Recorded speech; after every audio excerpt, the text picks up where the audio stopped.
서울 외곽의 한 장례식장, 시어머니 이말순의 빈소에는 국화꽃 향기가 가득했습니다. 3일장 마지막 날 오후 조문객들의 발길이 뜸해질 무렵이었죠. 박정수는 72시간을 꼬박 세우며 상주 자리를 지키고 있었습니다. 충혈된 눈에 부은 얼굴, 검은 상복은 곳곳이 구겨져 있었어요. 오후 4시쯤 장례식장 입구가 술렁였습니다. 시누이 김미정이 검은 명품 코트를 걸치고 남편 오성우와 함께 들어섰어요.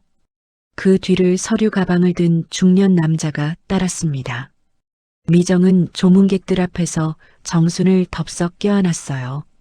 올케, 33년간 우리 엄마 모셔줘서 정말 고마워. 얼마나 고생했어. 목소리는 다정했지만 눈빛은 차가웠습니다. 정수는 아무 말 없이 고개만 끄덕였어요. 조문이 끝난 저녁 7시, 미정이 가족들을 빈소 옆 작은 방으로 불렀습니다.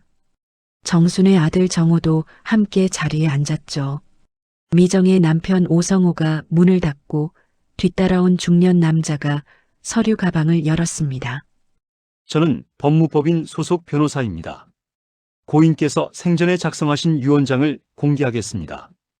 변호사가 공증 도장이 찍힌 유언장을 펼쳤습니다.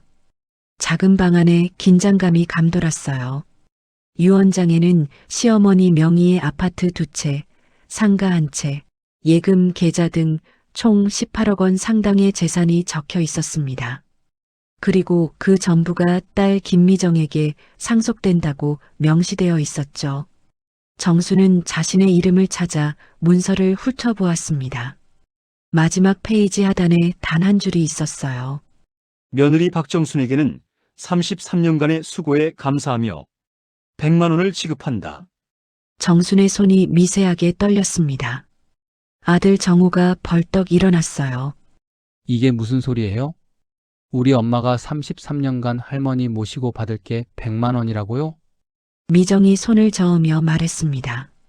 조카야, 이건 할머니 뜻이야. 그리고 법적으로 올케는 우리 가족이 아니거든. 오성우가 팔짱을 끼고 덧붙였어요. 섭섭하겠지만 어쩌겠어. 법이 그래. 정수는 아무 말도 하지 않았습니다. 자리에서 일어나 빈소로 돌아갔어요. 시어머니의 영정사진 앞에 서서 떨리는 손으로 향을 집어들었습니다. 33년이었습니다. 새벽 4시에 일어나 밥을 짓고 명절마다 혼자 제사상을 차렸어요. 남편이 죽은 뒤에도 7년간 치매 걸린 시어머니를 홀로 돌봤죠. 그 세월의 값이 100만 원이라니. 정수는 향을 피우고 두 손을 모았습니다. 눈물은 나오지 않았어요. 너무 억울해서 오히려 눈이 말라버린 것 같았습니다. 장례를 치르고 2주가 지났습니다. 정수는 시어머니가 살던 아파트에서 유품을 정리하고 있었어요. 33년간 살았던 집이었습니다. 벽마다 걸린 가족 사진 속에서 젊은 시절의 자신이 웃고 있었죠. 그날 오후 등기우편이 도착했습니다. 발신인은 법무법인, 수신인은 박정순. 정수는 떨리는 손으로 봉투를 뜯었어요. 내용 증명이었습니다.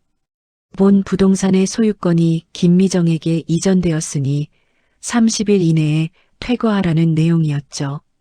정수는 그 자리에 주저앉았습니다. 며칠 뒤 아들 정우가 찾아왔어요.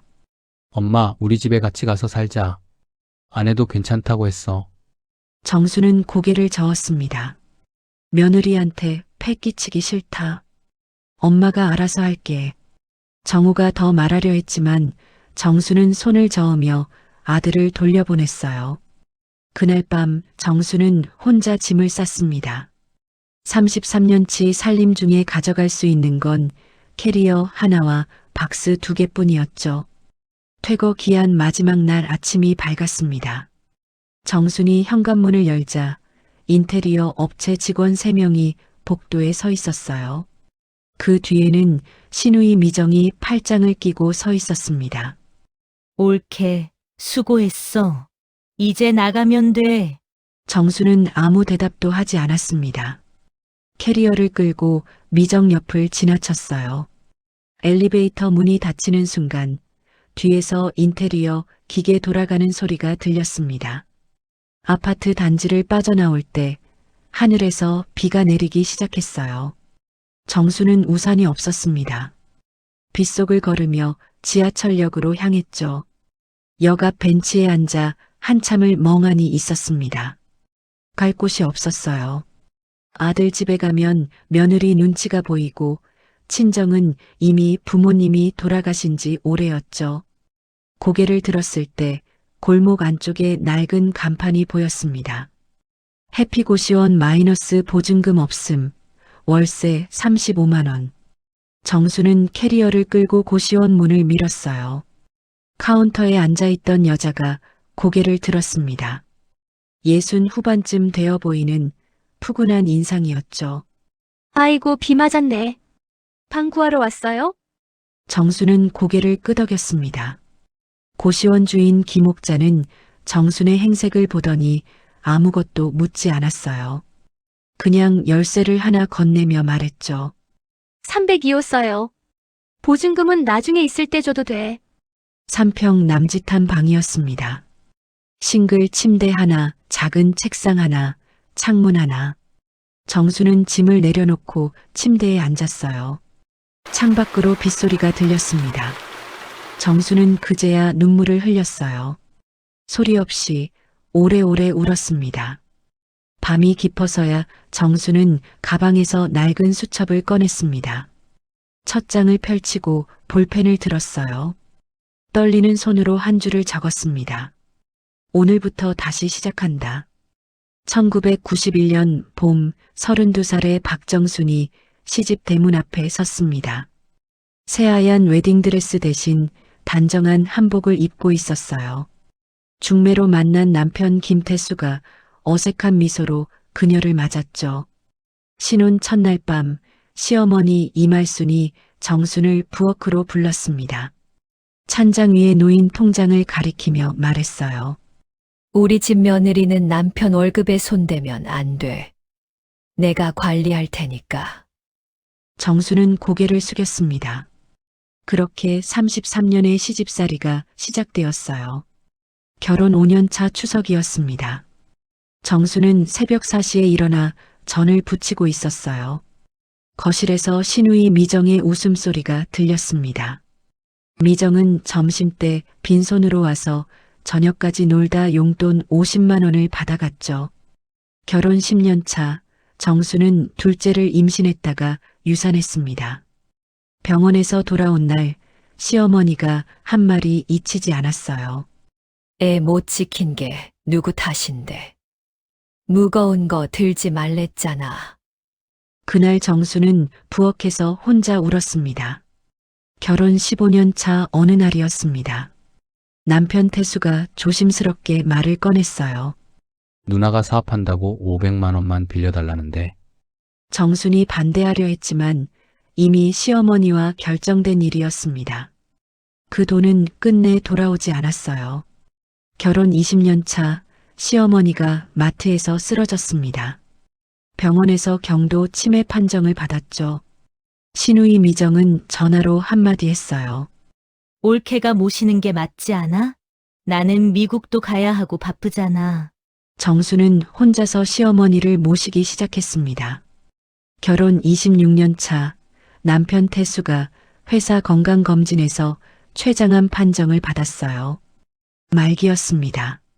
정수는 시어머니와 남편 두 사람을 동시에 간병했어요.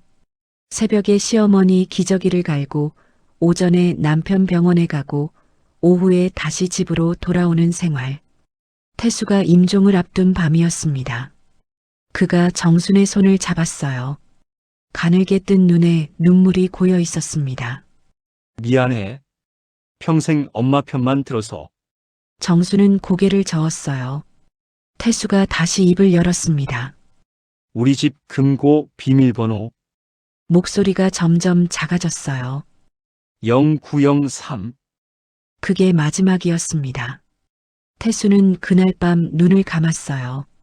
정수는 그 말의 의미를 이해하지 못했습니다. 장례를 치르느라 정신이 없었고 이후에도 치매 시어머니 간병에 하루하루가 바빴으니까요. 남편이 남긴 그 숫자는 기억 저편으로 밀려났어요. 남편이 떠난 뒤로도 7년이 흘렀습니다. 정수는 홀로 시어머니를 돌봤어요. 시누이 미정은 1년에 한 번 명절에만 얼굴을 비췄죠. 그때마다 정순에게 했던 말은 똑같았어요. 옳게, 엄마 잘 부탁해. 나는 바빠서. 정수는 대답 대신 고개만 끄덕였습니다. 33년간 늘 그래왔듯이요. 고시원 생활 첫 달 정수는 하루 종일 방에만 있었습니다. 천장만 바라보며 누워있는 날이 이어졌어요. 밥을 먹는 것도 씻는 것도 귀찮았습니다. 33년이 한순간에 무너진 충격이 온몸을 짓누르고 있었죠. 고시원 주인 옥자가 매일 문을 두드렸습니다. 언니, 밥 먹어야지. 이러다 쓰러져. 옥자는 김치찌개나 된장국을 작은 냄비에 담아 문 앞에 두고 갔어요. 정수는 처음엔 손도 대지 않았지만 옥자의 정성에 조금씩 숟가락을 들기 시작했습니다. 어느 날 저녁 정수는 무심코 TV를 켰습니다. 뉴스에서 상속 분쟁 판례가 나오고 있었어요. 치매 상태에서 작성된 유언장이 무효 판정을 받았다는 내용이었죠. 정순의 눈이 화면에 고정되었습니다. 그날 밤 정수는 처음으로 고시원 밖으로 나왔어요. 동네 도서관을 찾아가 상속법 책을 빌렸습니다. 작은 글씨가 눈에 잘 들어오지 않았지만 한 글자 한 글자 읽어내려갔어요. 석 달 뒤 정수는 법률구조공단을 찾아갔습니다. 접수 창구에서 번호표를 뽑고 2시간을 기다렸죠. 상담실 문이 열리고 젊은 남자 변호사가 정순을 맞았습니다. 변호사 최동건이었어요. 정수는 33년 시집살이와 유언장 이야기를 처음부터 끝까지 털어놓았습니다. 최동건은 말없이 듣다가 펜을 들었어요. 어머니, 시어머니가 유언장 작성할 때 치매였다는 진료 기록 있으세요? 정수는 고개를 끄덕였습니다. 시어머니가 다니던 병원을 직접 찾아가 진료 기록을 발급받았어요. 기록에 따르면 시어머니는 유언장 작성 2년 전부터 중등도 치매 판정을 받은 상태였습니다. 1년이 흘렀습니다. 정수는 고시원 방에서 과거에 녹음해뒀던 파일들을 정리하고 있었어요. 시어머니가 치매에 걸린 뒤 혹시 몰라 중요한 대화는 녹음해두는 습관이 있었거든요. 녹음 파일을 하나씩 듣던 중 정순의 손이 멈췄습니다. 3년 전 명절 때 녹음한 파일이었어요. 시누이 미정의 목소리가 선명하게 들렸습니다. 엄마, 유언장 안 바꾸면 나 요양원 알아볼 거야. 올케한테 맡기지 말고 내 말대로 해. 시어머니의 떨리는 목소리가 이어졌어요. 미정아, 제발. 정순이한테 너무 미안했어. 정수는 녹음기를 멈추고 한참을 앉아 있었습니다. 손이 떨렸어요. 33년간 모시던 시어머니가 협박당하고 있었던 겁니다. 2년 차 정수는 최동건 변호사의 도움으로 더 많은 증거를 모았습니다. 시누이 미정의 해외 송금 내역을 확보했어요. 미정이 친정 재산 5억 원을 자기 명의 미국 계좌로 빼돌린 기록이었죠. 3년 차 봄 정수는 거울 앞에 섰습니다. 3년 전과 달라진 자신의 모습이 보였어요. 구부정했던 허리가 펴지고 눈빛에 힘이 들어가 있었습니다. 정수는 최동건 변호사를 찾아갔어요. 두꺼운 서류 봉투를 책상 위에 올려놓았습니다. 변호사님, 이제 준비됐어요. 소송하겠습니다. 최동건이 서류를 넘기며 고개를 끄덕였어요. 정수는 창밖을 바라보았습니다. 3년 전 비 오던 날이 떠올랐어요. 그때의 자신은 세상이 끝난 줄 알았죠. 하지만 끝이 아니었습니다. 시작이었어요. 고시원 생활 3년째 되는 날 아침이었습니다. 정수는 거울 앞에 서서 옷매무새를 다듬었어요. 3년 전 고시원에 들어올 때와는 완전히 다른 모습이었죠. 허리가 꼿꼿이 펴졌고 눈빛에는 단단한 힘이 들어가 있었습니다. 흰머리가 섞인 단정한 파마머리, 깔끔한 검정 재킷. 정수는 서랍에서 두꺼운 서류 봉투를 꺼내 가방에 넣었어요. 고시원 주인 옥자가 복도에서 정순을 보았습니다. 평소와 다른 차림새에 눈이 커졌어요. 언니, 오늘 어디 가? 정수는 미소를 지으며 대답했습니다. 빚 받으러 가요.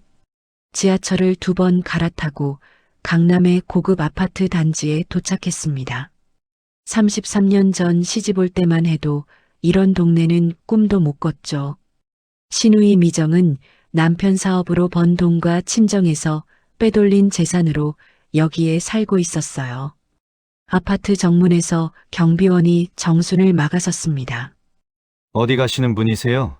정순은 담담하게 대답했어요. 1201호 김미정 씨 올케입니다. 경비원이 인터폰으로 확인 전화를 걸었습니다. 잠시 후 출입문이 열렸어요. 미정이 직접 확인하겠다고 한 모양이었죠.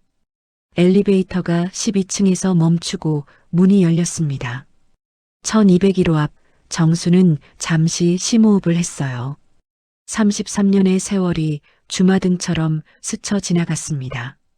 새벽 4시에 일어나 밥 짓던 날들, 혼자 제사상 차리던 명절들, 시어머니 기저귀 갈며 밤새던 밤들. 초인종을 눌렀습니다. 인터폰 화면에 정순의 얼굴이 떴어요. 몇 초간의 침묵 뒤에 문이 열렸습니다. 미정이 서 있었습니다. 3년 만에 보는 신우이는 여전히 화려했어요. 염색한 머리, 명품 실내복, 얼굴에는 시술 자국이 보였죠. 하지만 그 눈에는 당혹감이 가득했습니다. 올케, 어떻게 여기 왔어? 정수는 대답 대신 가방에서 서류 봉투를 꺼냈습니다. 미정 앞으로 내밀었어요. 아가씨, 3년 만이네요. 이거 받으세요. 미정이 봉투를 받아 열었습니다. 서류를 훑어보던 미정의 얼굴이 점점 굳어졌어요. 소장 부본이었습니다. 상단에 유언장 무효 확인 소송이라고 적혀 있었죠. 미정의 손이 떨리기 시작했습니다. 이게 뭐야? 올케가 지금 나한테 소송을 건다고? 그때 안쪽에서 오성우가 나왔어요. 뚱뚱한 체구의 잠옷 차림이었습니다. 뭐야, 누구야? 미정이 서류를 남편에게 내밀었어요. 오성우가 서류를 읽더니 얼굴이 불그락푸르락해졌습니다. 이거 장난해? 법적으로 안 되는 거 몰라? 정수는 두 사람을 차분히 바라보았습니다. 예전 같았으면 고개를 숙였겠죠. 하지만 지금은 달랐어요. 법정에서 봐요. 33년치 이자 받으러 갈게요. 정수는 몸을 돌렸습니다. 뒤에서 미정의 목소리가 들렸어요. 올케! 야, 박정순! 정수는 멈추지 않았습니다. 엘리베이터 문이 닫히는 순간 미정의 창백한 얼굴이 보였어요. 정수는 미소를 지었습니다. 3년간 기다린 순간이었습니다. 이제 시작이었어요. 서울가정법원 302호 법정 앞 복도는 싸늘했습니다. 정수는 나무 의자에 앉아 서류를 넘기고 있었어요. 옆에는 변호사 최동건이 함께 앉아 있었죠. 법정 문이 열리고 서기의 안내가 시작되었습니다.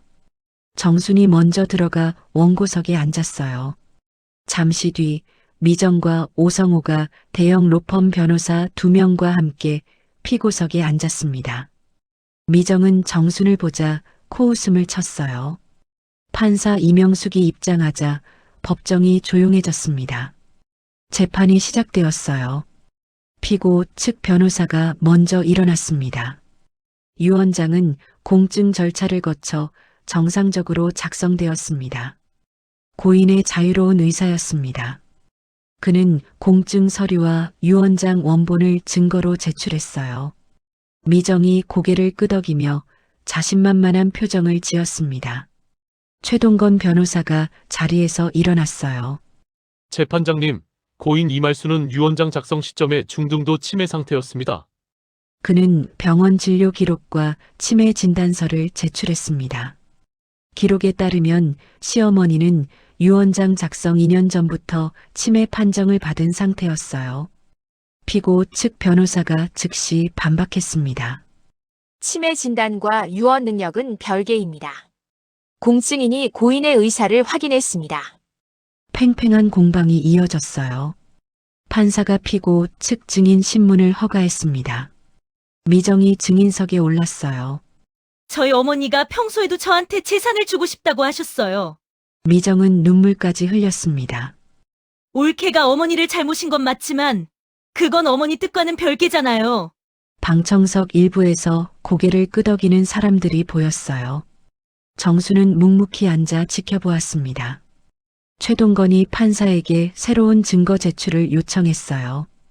허가가 떨어지자 그는 법정에 스피커를 설치해달라고 요청했습니다. 녹음 파일을 재생하겠다고요. 잠시 뒤 법정에 녹음 소리가 울려 퍼졌습니다. 3년 전 명절, 시어머니 방에서 녹음된 대화였어요. 미정의 목소리가 먼저 들렸습니다. 엄마, 유언장 안 바꾸면 나 요양원 알아볼 거야. 올케한테 맡기지 말고 내 말대로 해. 시어머니의 떨리는 목소리가 이어졌어요. 미정아, 제발. 정순이한테 너무 미안해서 어떡하니? 미정의 목소리가 다시 들렸습니다. 엄마가 날 위해 이것만 해줘. 정순이는 남이야, 남. 법정이 술렁였습니다. 미정의 얼굴이 새하얗게 질렸어요. 오성우가 고개를 떨궜습니다. 최동건이 추가 증거를 제출했어요. 피고 김미정 명의의 미국 계좌 송금 내역입니다. 친정 재산 5억 원이 불법으로 해외 송금되었습니다. 미정이 벌떡 일어났습니다. 이건 조작이야. 녹음 조작한 거야. 판사가 경고했어요. 피고는 자리에 앉으세요. 미정이 주저앉았습니다. 손이 부들부들 떨리고 있었어요. 방청석에서 정순의 아들 정호가 지켜보고 있었습니다. 그는 어머니의 굽었던 등이 펴진 모습을 바라보았어요. 3년 전 비 맞으며 고시원으로 향하던 어머니와 같은 사람이라고 믿기 어려웠죠. 판사가 다음 기일을 공지하며 휴정을 선언했습니다. 정수는 자리에서 일어났어요. 법정을 나서는 정순의 얼굴에 희미한 미소가 떠올랐습니다. 33년간 참았던 말들이 드디어 세상 밖으로 나왔어요. 최종 변론기일 아침 서울가정법원 앞에는 사람들이 모여 있었습니다. 입소문이 퍼져 방청 신청이 몰렸다고 했어요. 정수는 아들 정우와 함께 법원 계단을 올랐습니다. 302호 법정은 방청객으로 가득 찼어요. 복도까지 사람들이 서 있었습니다. 정순이 원고석에 앉자 맞은편에서 미정의 시선이 느껴졌어요. 미정의 얼굴은 한 달 전과 달리 수척해져 있었습니다. 판사 이명숙이 입장하고 재판이 시작되었어요. 법정 안이 숨소리조차 들리지 않을 만큼 조용해졌습니다. 판사가 판결문을 펼쳤어요. 본 법원은 원고의 청구를 인용한다. 정순의 심장이 쿵 하고 뛰었습니다. 피고 김미정 명의로 작성된 유언장은 무효로 판결한다. 법정 여기저기서 웅성거리는 소리가 났어요. 판사가 판결 이유를 읽어 내려갔습니다. 첫째, 고인 이말수는 유언장 작성 시점에 중등도 치매 상태였으며 유언 능력이 인정되지 않는다. 미정의 얼굴이 굳어졌어요. 둘째, 녹취록에서 확인되듯 피고 김미정이 고인을 협박하여 유언장을 작성하게 한 정황이 인정된다. 오성우가 고개를 푹 숙였습니다. 셋째, 민법상 특별연고자 기여분 조항에 따라 33년간 고인을 간병한 원고 박정순에게 상속 재산의 70% 지분을 인정한다. 미정이 벌떡 일어났어요. 이건 말도 안 돼. 저 녹음 조작한 거예요. 판사가 차갑게 말했습니다. 피고는 자리에 앉으세요. 퇴정 명령 내리겠습니다. 법원 경위 2명이 다가왔어요. 미정이 소리쳤습니다. 올케가 우리 엄마 꼬드긴 거야. 나 항소할 거야. 경위들이 미정의 팔을 잡고 법정 밖으로 데리고 나갔습니다. 오성우는 아무 말 없이 미정의 뒤를 따라 나갔어요. 그의 어깨가 축 처져 있었습니다. 법정이 다시 조용해졌어요. 판사가 판결문 마지막 부분을 읽었습니다. 또한 피고 김미정의 재산 횡령 혐의에 대해서는 별도 형사고발을 권고한다. 정수는 두 손을 꼭 모으고 눈을 감았습니다. 33년이었어요. 새벽마다 일어나 밥을 짓고 명절마다 혼자 제사를 지내고 치매 걸린 시어머니 기저귀를 갈던 33년. 그 시간이 드디어 인정받은 거였습니다. 패정이 선언되었어요. 정순이 자리에서 일어나려는 순간 뒤에서 누군가 다가왔습니다. 아들 정우였어요. 정우가 말없이 어머니를 꼭 안았습니다. 엄마 해냈어. 진짜 해냈어. 정순의 눈에서 눈물이 흘러내렸어요. 3년 전 비 오는 날 고시원으로 향하던 자신이 떠올랐습니다. 그때는 세상이 끝난 줄 알았죠. 최동건 변호사가 다가와 손을 내밀었어요. 고생하셨습니다. 어머니, 항소해도 승산 없을 겁니다. 정수는 변호사의 손을 잡았습니다. 손에 힘이 들어갔어요. 법정 창밖으로 햇살이 쏟아지고 있었습니다. 3년 만에 보는 가장 밝은 빛이었어요. 판결 2주 뒤 정수는 시어머니가 살던 아파트 앞에 섰습니다. 손에는 법원에서 돌려받은 열쇠가 들려 있었어요. 3년 만에 다시 선 현관문 앞이었죠. 열쇠를 돌리자 문이 열렸습니다. 낯선 공기가 코끝을 스쳤어요. 미정이 리모델링해서 집안이 완전히 달라져 있었습니다. 33년간 살던 집이 맞는지 의심스러울 정도였죠. 거실을 지나 시어머니 방으로 들어갔습니다. 방안도 바뀌어 있었지만 한쪽 구석에 놓인 오래된 장롱은 그대로였어요. 미정이 버리지 않은 유일한 가구였습니다. 정수는 장롱 옆을 살폈어요. 그 뒤에 작은 금고가 있었습니다. 먼지가 수북이 쌓여 있었죠. 미정은 이 금고의 존재를 몰랐던 거예요. 7년 전 남편이 남긴 말이 떠올랐습니다.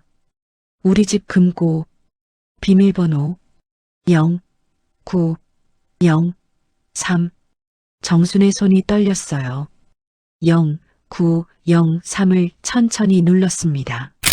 찰칵. 금고 문이 열렸어요. 안에는 낡은 봉투 하나와 통장 3개, 그리고 접힌 편지가 들어 있었습니다.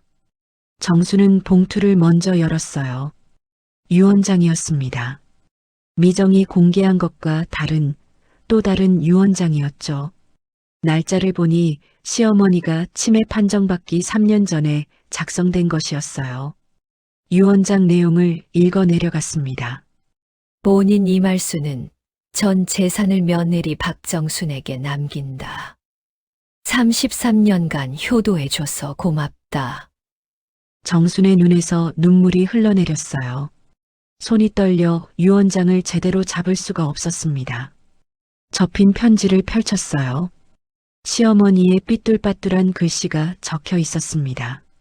정순아, 이 편지를 읽고 있다면 나는 이 세상에 없겠구나. 정수는 편지를 가슴에 안았어요. 미정이한테 협박받아서 유언장을 바꿨다. 요양원 보내버리겠다고, 널 쫓아내겠다고 했어. 눈물이 편지 위로 떨어졌습니다. 33년간 내가 얼마나 고생했는지 다 알아.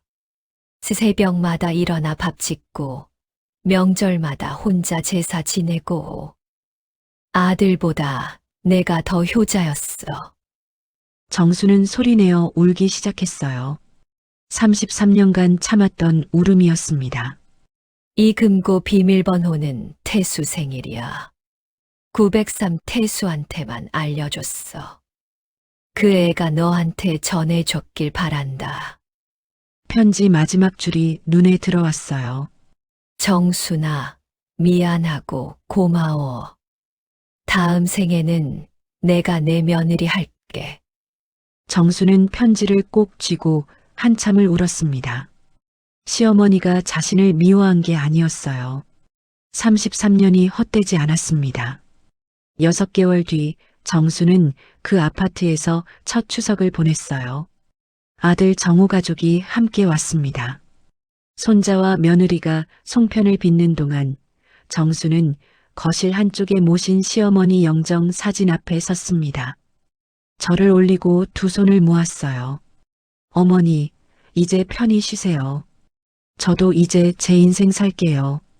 창밖으로 보름달이 떠오르고 있었습니다.